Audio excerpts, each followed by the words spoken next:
রাঙামাটি পৌরসভার ১ নম্বর ওয়ার্ডের ইসলামপুর শরীয়তপুর পুরানবস্তি এলাকায় ৩,০০০ গ্রাহকের ঘরে বিদ্যুতের মিটার পরিবর্তন করে বসানো হয়েছে প্রিপেইড মিটার। কিন্তু পুরানো মিটার অনুযায়ী মার্চের বিল বাবদ ভুতুরে বিল ধরিয়ে দেয়া হয়েছে গ্রাহকদের।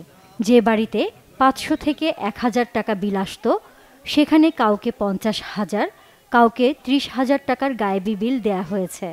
তো হঠাৎ করে এক মাসে এত টাকা কিভাবে আসে বা এই টাকাগুলো আমরা কিভাবে দিব? এত টাকা এর সমাধানের জন্য আমরা এখানে আসি। আমাদের সমস্যা হয়েছে যে বেশি দিচ্ছে যে ৪১,৭৫১ টাকা। এক মাসের বিল। অতিরিক্ত বিলের প্রতিবাদ জানিয়ে ভেদভেদিতে বিদ্যুৎ অফিস ঘেরাও করে বিক্ষোভ করেন ভুক্তভোগীরা। এমন বিল পরিশোধে অপারগতা জানান তারা। গাড়ি ভাড়া গেছে ২০০ টাকা, আমার বাসা থেকে এখানে সবাই আসছে, কে হাঁটি আসছে, কেউ অনেক দূর থেকে আসছে, কিভাবে দিব এত বিল?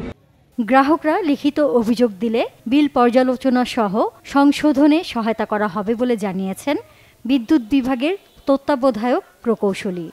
কিছু কিছু গ্রাহকের মিটারে জমা কিছু ইউনিট রয়ে গেছে, তো ওই জমা ইউনিটটা যখন বিল হয়ে গেছে, তো ওই বিলটা একসাথে অনেক টাকা এসে গেছে।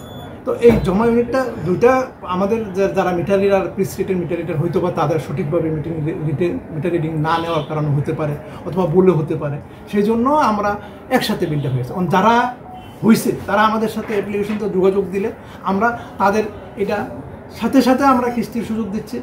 দ্রুত গায়েবী বিলের সমস্যা সমাধানের দাবি স্থানীয়দের। Bangla vision news desk.